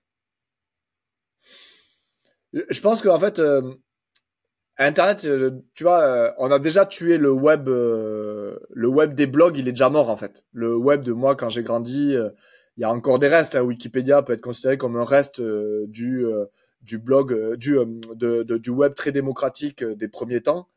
Il a été remplacé par un autre web. Un web des big tech qui ont quelque part clôturé leur espace et leur web dans plein de webs différents. Tu vois, le web d'Instagram, c'est pas le même web que YouTube, c'est pas le web, tu vois, etc., etc. Je pense que les IA génératives, ouais, vont changer et vont créer peut-être un autre type de web. Mais je pense que le jour où le web et Internet sera mort, c'est que la société et la technologie on sera dans un univers technologique radicalement différent. En attendant, je pense que le web survivra, sera radicalement différent. Mais non, on va pas tuer le web. Hein. J'y crois pas. Ok. Ouais, après c'est une métaphore, c'est plus de dire le contenu finalement humain sur Internet, parce qu'il y avait une théorie du complot, enfin plus ou moins du complot. C'est une sorte de, c'est l'une de ces théories qui est survenue sur Reddit il y a 10 ans, comme quoi il y avait une sorte de complot qu'Internet était déjà une sorte de zombie, que finalement tout ce qui était créé sur Internet était plus ou moins faux. Enfin bref. Et c'était avant les réseaux sociaux. Enfin non, c'était avant les IA génératives, avant ChatGPT et compagnie. Et aujourd'hui, en quelques clics, on peut créer des centaines d'articles par jour si on veut. On a des bots farm machin à droite à gauche. Ça va être de plus en plus les IA qui vont être, ça va être un Internet génératif. Et nous, je sais pas quel rôle on aura en fait sur Internet, mais bon, c'est vrai que c'est intéressant comme. Non, c'est vrai, je sais pas quel rôle ça aura, mais dans ces cas-là, ça me fait toujours penser à. Il faut revenir, dès qu'on a peur, je trouve ça intéressant de revenir aux peurs qu'on a pu avoir par le passé, même si tout n'est pas comparable, mais te dire, par exemple, à quel point la photo a transformé la peinture. Tu vois, il y a eu cet effet-là, tu vois. Ça n'a pas tué la peinture, mais ça l'a transformée. Donc, les IA génératives vont transformer certains types de création de contenu. Tu vois. Exactement. Mais par contre, ouais, je sais pas, ça va transformer la manière dont on va créer du contenu. Peut-être que ça va automatiser massivement certaines parties et certaines autres. Par exemple, imagine, t'es un créateur de contenu et tout est fait par IA générative. Et bien quelque part, le truc qui va rester à la fin, c'est en fait ce que tu vas être, c'est tu vas être un éditeur. Tu vas vraiment être, tu vas garder le métier de les choix éditoriaux. Parce qu'en fait, moi, si je devais créer du contenu et tout était fait de manière avec des IA génératives, eh ben j'aurais quand même envie de dire, ben moi je veux des vidéos avec beaucoup d'humour sur telle thématique, parce que c'est ça qui me semble important. Et du coup, il me resterait à la fin le truc que je voudrais pas déléguer moi, ça serait les choix éditoriaux. Donc en fait, tu vois, même dans un cas où les IA génératives elles feront tout, moi ce que je voudrais pas lâcher, ça serait ces choix éditoriaux. Et donc je pense que ça, tu vois, ça restera. Et peut-être qu'en fait c'est ça, on va rester peut-être ça, on va rester ce qui pourrait rester dans un cas comme ça hypothétique, hein, dans cette expérience de pensée, c'est ce truc de rédacteur en chef de nos chaînes YouTube. Et en fait, c'est là où tu rejoins le livre. Dans le livre, on parle beaucoup de rédacteur en chef, de dire qu'en fait, à chaque fois où il y a du média, il y a des rédacteurs en chef. Que aujourd'hui, c'est les rédacteurs en chef d'une plateforme comme Twitter, ce sont les algos de recommandation, et que du coup, il y a une grande bataille pour avoir le pouvoir sur ces rédacteurs en chef de la diète informationnelle des citoyens. Et c'est comme ça que tu expliques le rachat de Twitter par Elon Musk. C'est qu'Elon Musk a très bien compris ce que nos milliardaires à nous... indépendamment du fait... là, je suis pas en train de dire que je suis d'accord avec ce que dit Elon Musk. C'est pas ça que je dis. Je dis juste que Elon Musk, pour le coup, a été hyper smart de racheter les rédacteurs en chef les plus puissants du monde d'aujourd'hui, qui sont les algos de recommandation. Parce que ce qu'il a racheté, c'est l'algo de recommandation et les gens addicts à l'algo de recommandation de Twitter.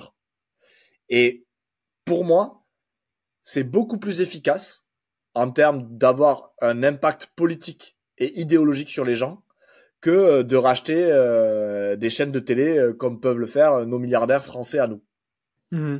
Oui, bien sûr. Ouais. C'est clair que là, c'est une autre dimension, quoi. C'est vraiment le prototype du milliardaire qu'on pouvait avoir avant, qu'achetait des industries médiatiques. Là, lui, non, c'est réseaux sociaux et puis bon, il touche à plein de trucs, mais effectivement, ça a été un choix de l'extérieur qui pouvait paraître étrange qu'un visionnaire comme ça, on appelle, c'est un spam, un visionnaire, voilà, on pourrait comparer à Edison peut-être dans le futur, mais en tout cas, il s'accapare Twitter, quoi. Ouf, qu'est-ce qu'il nous fait? Et puis après, est-ce qu'il a amélioré ou pas? Bon, Community Note, c'était une amélioration, le reste, je suis pas sûr.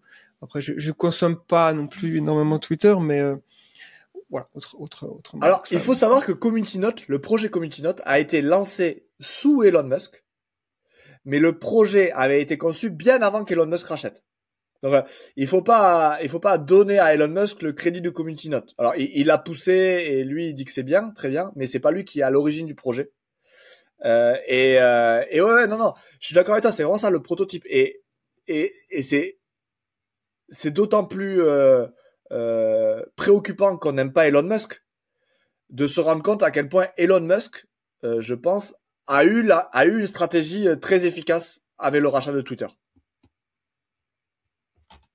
Et une stratégie bien plus moderne et beaucoup moins anachronique que racheter des médias, des médias classiques à l'heure où en fait tout est que sur le web. Et les gens vont dire oui, mais les gens regardent la télé. Oui, mais comment les gens qui sont à la télé décident de leur contenu éditorial, si ce n'est en étant sur Twitter? Tous les journalistes sont sur Twitter. Moi, je le vois bien. Hein. J'ai travaillé pour un média, en l'occurrence. Ben, je peux te dire que ce média-là est massivement influencé par ce qui fait le buzz sur Twitter. Ouais, bah, y a cette idée que c'est le forum du monde, un peu. Du coup, c'est intéressant parce que d'un point de vue purement... c'est une nouveauté, quoi, à notre époque, d'avoir ce genre de choses. On n'a jamais eu ce genre de choses.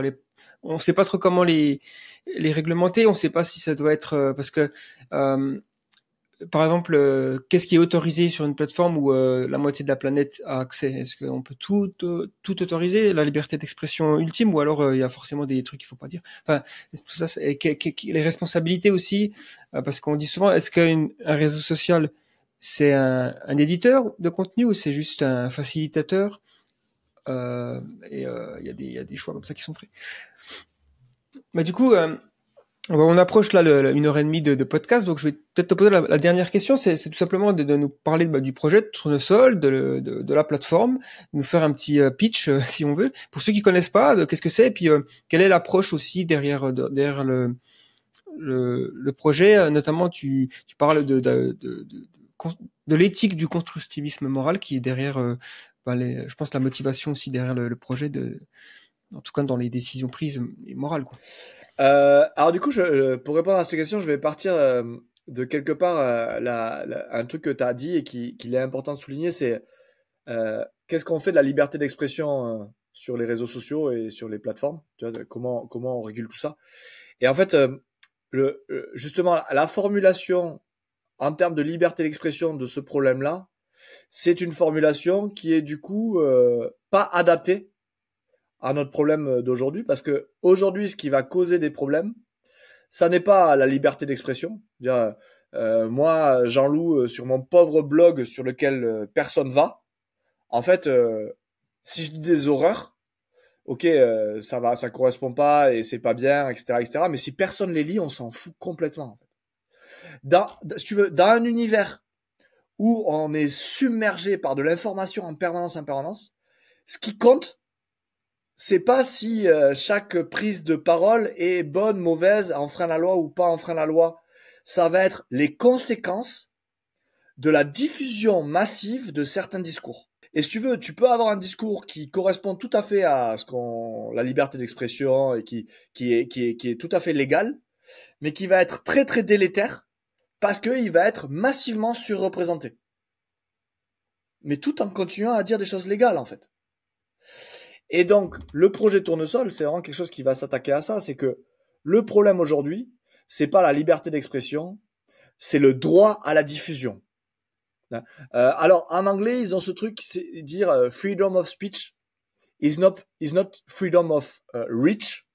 Donc, la liberté d'expression n'est pas égale à la liberté de diffusion. Sauf qu'en fait, liberté, c'est pas le bon terme, parce que personne devrait être libre de diffuser un message. Et personne n'a jamais été libre de diffuser un message. C'est vraiment qui sait et quel contenu va avoir le droit d'être amplifié dans nos sociétés.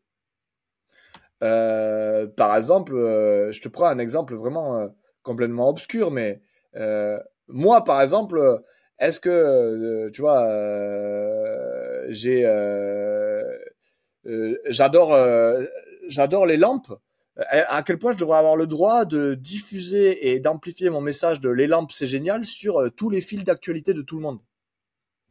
Ça paraît débile. Alors j'ai le droit de dire les lampes sont belles, mes lampes sont belles, mais à quel point j'ai le droit d'amplifier. Alors encore plus quand ça a des conséquences sociétales un peu pires que le fait de dire que mes lampes sont jolies. Et donc, du coup, Tournesol, c'est ça. Tournesol, c'est de dire, OK, en fait, le problème avec ces algos de recommandation, c'est qu'en gros, c'est fait juste au nom de qu'est-ce qui va générer de l'engagement et c'est des décisions qui vont être prises unilatéralement par les big tech. Et nous, ce qu'on va faire avec Tournesol, c'est de dire, imagine, tu peux recommander ce que tu veux. Au nom de quoi, toi, Gaëtan, tu vas choisir quel contenu va être recommandé. Parce que toi, tu es hyper contre le changement, pour une sensibilisation au changement climatique. Moi, je suis attention, les IA de recommandation, c'est très dangereux. Quelqu'un d'autre va être pour la justice sociale et le fait qu'il y ait des disparités économiques entre pays ou au sein des pays. Qui va juger en fait? Tu vois, est-ce que ça va être le retour à l'ORTF, donc en gros un organisme en France qui est chargé de recommander tel ou tel contenu? Non, en fait, la seule réponse qui nous semble un peu valide, c'est de dire, ben, on va tous démocratiquement voter quelque part pour ce qui devait être massivement recommandé. C'est-à-dire, on va essayer de faire émerger de notre collectif, en fait, qu'est-ce qui est une recommandation d'intérêt général. Et la question après, c'est comment on va agréger tous ces votes. Comment on vote? Tu vois, comment ça marcherait une démocratie des algos de recommandation? Parce que là, tu vois, il y a un truc qui est trop drôle. C'est que TikTok, le directeur de TikTok, a fait un TEDx où il dit TikTok est une démocratie où on vote déjà avec nos pouces. Parce que c'est vrai. À TikTok, en fait, quand tu likes une vidéo ou quand tu passes et que tu rates 3 fois une vidéo, en fait, tu votes pour ce contenu. Sauf qu'il y a 2 différences. C'est que tu sais pas comment est pris en compte tes actions. C'est-à-dire, en fait, c'est une démocratie opaque. Tu sais que c'est pris en compte, mais tu sais pas. Est-ce qu'un like, il vaut 2 fois le fait de regarder 2 fois une vidéo? Est-ce que 2 likes, ça vaut un commentaire laissé sous une vidéo? Enfin, tu sais pas, en fait. C'est une démocratie opaque, donc c'est pas une démocratie, parce que le principe de la démocratie, c'est que tout le monde sait comment son vote va être comptabilisé. Et ensuite, c'est pas une démocratie parce que tu votes avec la partie instinctive de toi-même. Tu vas pas voter en te disant, OK, là, je regarde TikTok, et ma prochaine action, je vais essayer de réfléchir à ce qu'elle va induire en termes de prise en compte par l'algo de recommandation de ce que je vais faire. T'es pas dans cette démarche de volition, t'es dans une démarche de préférence. Et nous, à Tournesol, ce qu'on essaie de faire, c'est de faire l'anti-TikTok ou le TikTok démocratique. Ou au contraire, on va être transparent sur comment on prend en compte les votes et les avis des uns et des autres sur leur comparaison et leur vote de vidéos qui devraient être recommandées plus massivement. Et on va essayer d'encourager le vote par les partis, notre parti à tous et toutes, long terme. Et donc, vous pouvez aller voir sur tournesol.app. En fait, c'est une plateforme où il y a déjà en fait des recommandations qui sont faites et qui sont issues de la communauté. Et en fait, c'est vraiment un projet de recherche-action où en fait, on essaie de collecter justement les avis de tout le monde. Donc tous les gens qui veulent participer, ils peuvent comparer des vidéos. Et après, il y a tout un groupe de gens qui sont plutôt dans la recherche, qui essaient de développer ces algorithmes, qui vont essayer d'extraire la sagesse des foules, la sagesse algorithmique des foules. Tu vois, la sagesse des foules, c'est-à-dire en fait de créer un algorithme de recommandation qui est basé sur la sagesse des foules qui auront comparé des vidéos sur Tournesol. Et avec pour l'ambition de un jour être un système assez robuste pour pouvoir être mis à une échelle plus grande avec des gens avec des disparités d'opinion beaucoup plus grandes que celles qu'il y a actuellement, parce qu'aujourd'hui, on va pas se cacher, c'est idéologiquement assez, tu vois, les gens qui participent à la plateforme Tournesol sont quand même idéologiquement tous assez proches. Tu vois, ça reste un monde très lié aux gens qui sont à la fois geeks et à la fois très soucieux d'éthique de l'IA et aux enjeux, par exemple, climatiques. Donc, tu vois, c'est quelque chose qui est très identifié à geek de gauche, quoi, si je voulais caricaturer. Mais le but, c'est pas de rester une bulle de geek de gauche. Le but, c'est de proposer quelque chose qui, justement, nous permette de faire société avec des recommandations comme des community notes, en fait, des recommandations que tout le monde trouve des vidéos d'intérêt général pour un large spectre idéologique. D'accord. Ouais, c'est super un projet, en tout cas vachement intéressant. Et puis, du coup, l'idée, c'est après, ce serait d'avoir cette plateforme où, une fois que tu as un algorithme, par exemple, qui a été nourri comme ça avec toute cette wisdom of the crowd, comme tu dis, la sagesse de la foule. Ça, c'est un algorithme qui pourrait être potentiellement branché ailleurs sur YouTube ou En fait, le but, c'est que, en fait, là, aujourd'hui, on se pose la question de comment, tu vois, si les algos de recommandation de Big Tech ont des conséquences individuelles et sociétales complètement négatives, on peut pas. En fait, ce qui est négatif, ça émerge pas forcément du contenu créé en tant que lui-même. La polarisation, ça émerge du fait que tu recommandes pas les mêmes contenus à différentes personnes. Donc ces différentes personnes vont évoluer dans des sphères complètement différentes. Et en fait, tu peux pas juste dire ok, je vais retirer le contenu qui est recommandé aux gens là et je vais retirer le contenu qui est retiré aux gens là en fait. Parce que le problème, il n'est pas dans le contenu en tant que tel, il est vraiment dans la recommandation. Donc c'est pas un problème de curation, c'est pas un problème pas curation, pardon. C'est pas un problème de légalité ou de mise en ligne des contenus. C'est vraiment un problème de recommandation. Donc du coup, tu te poses la question de ok, comment on devrait recommander si on avait autre chose en tête? Et donc effectivement, en tant que législateur, comment tu fais ça? Tu es obligé de dire ok, on va mettre en place des recommandations faites différemment. Mais comment tu t'insères dans la politique et dans la recette des algorithmes de recommandation des big tech? Parce que eux, en fait, chacun a sa propre recette. Et donc, du coup, l'ambition, c'est que à terme, nous, on essaie de travailler à comment on peut faire d'autres recettes qui recommandent autrement. Et oui, le fol espoir, c'est qu'un jour, il y ait des plateformes, alors soit des plateformes actuelles qui sont légiférées par l'Europe et qui disent, par exemple, YouTube, il y a une recommandation sur 10, elle doit être teintée de l'algo de recommandation de Tournesol parce que c'est le seul qui essaie d'intégrer telle et telle thématique, ou pas thématique, mais le fait qu'on doit vivre ensemble. Donc vous êtes obligé une vidéo sur 10 de recommander un truc de Tournesol. Ou ça peut être, nous, on va découvrir, en fait, dans notre recherche-action de Tournesol, que il faut qu'on recommande ou que tel type de contenu, il a déjà du consensus autour de lui. Donc, en fait, ça veut dire que telle plateforme, YouTube, elle peut aussi intégrer ce genre d'ingrédients dans sa recette algorithmique. En fait, on s'en fiche. Nous, on essaie juste de fouiller cette thématique, qui est une thématique qui va devenir un jour essentielle. Il y a un jour, c'est sûr, que si on va devenir assez mature pour dire faut qu'on arrête de générer du contenu de recommander du contenu qui génère des guerres civiles. Et à ce moment-là, quelque part, peut-être qu'il y a des gens qui se diront ah ouais, mais il y a déjà des gens qui ont réfléchi au problème. Ça s'appelle Tournesol.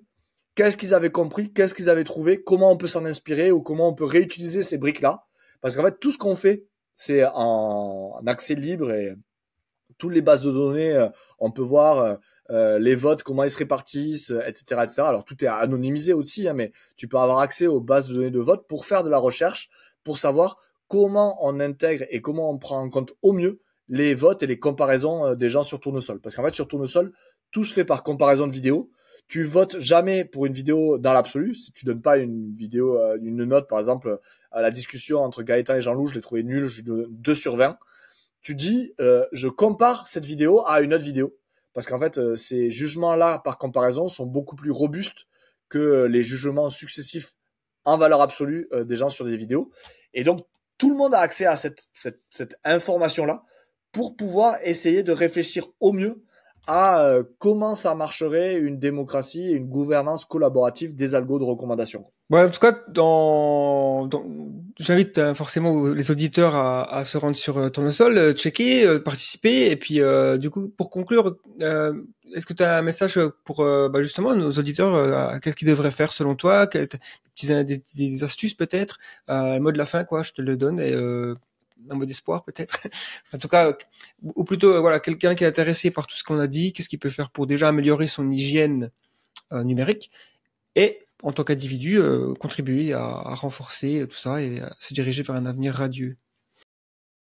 Du coup, je sais pas si tu as vu, mais dans le livre, on termine sur ça et on essaie de faire un truc où on donne une adresse. Vous pouvez aller sur tournesol.app/action avec un S. Et là, voilà, vous avez justement ça, des actions, si vous pensez que c'est vraiment un sujet intéressant. Et en fait, moi, c'est tout le contenu que je sais de faire sur ma chaîne après la bière et sur mon blog, etc. C'est vraiment sur ça. Mais en gros, moi, ma conviction principale, c'est que, en fait, tu sais, les individus humains, ils ont ce qu'on appelle des heuristiques de choix ou des raccourcis de la pensée, et des fois on les appelle les biais cognitifs. C'est-à-dire, en fait, on a plein d'informations autour de nous et on a des biais cognitifs qui, la plupart du temps, ne sont pas des biais d'ailleurs, hein, qui nous permettent juste de prioriser certains types d'informations. Okay. Et en fait, ce qui nous permet de vivre et d'évoluer de manière cohérente dans le monde et de survivre, c'est le fait qu'on est capable instinctivement de mettre la priorité à de l'information qui est importante pour nous. Tu vois, si j'ai un bruit sourd derrière moi, j'arrêterai notre conversation, même si elle est hyper intéressante, pour me retourner et gérer l'origine de ce bruit, parce que ce bruit-là peut me mettre en danger. Et aujourd'hui, en fait, les algos de recommandation, c'est vraiment à l'échelle du super organisme humanité, la même chose que des biais cognitifs à l'échelle de l'individu.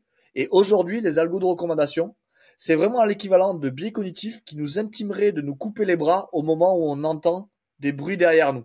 On a des algos de recommandation qui sont tout claqués pour permettre à notre société globalisée de gérer les problèmes globaux qu'elle a elle-même créés, changement climatique, inégalité sociale, etc.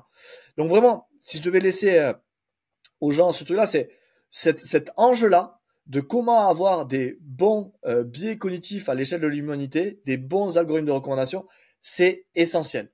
Et donc, si vous pensez que l'enjeu climatique, par exemple, ou les enjeux climatiques, ou les enjeux de transition énergétique, c'est des enjeux qui vous semblent essentiels, je vous encourage vraiment à aller sur tournesol.app/action, voir ce que vous pourriez faire pour participer à ça. Et aussi, parce que pour participer à ça, il faut aussi être en bonne santé psychologique soi-même, et donc avoir une bonne relation soi-même avec les algos de recommandation. Et donc pour ça, juste essayez de vous battre au quotidien pour avoir une bonne diète informationnelle et vous mettre à l'abri de ces attaques cognitives des algos de recommandation. Et pour ça, juste un mot de la fin, c'est dites-vous vraiment qu'il y a une guerre qui est menée pour capter votre attention, et que si par défaut vous vous dites vous n'êtes pas en guerre contre ces entités ou ces organisations qui veulent capter votre attention, le meilleur moyen de perdre une guerre, c'est de même pas avoir conscience qu'elle a lieu. Et moi, vraiment, je sais qu'au quotidien, j'essaie de me battre pour arriver à préserver mon temps d'attention, parce que je sais que si je me bats pas, je suis perdu en fait. Si je me bats pas, c'est forcément le choix par défaut, ça sera le mauvais choix, parce que le choix par défaut, ça sera le choix que les big tech veulent que j'ai. Et donc, il faut vraiment que j'ai une démarche consciente pour regagner du pouvoir et du temps d'attention et du temps de vie. En fait, il faut que je me batte pour arracher du temps à ce temps qui est sollicité par les grandes plateformes.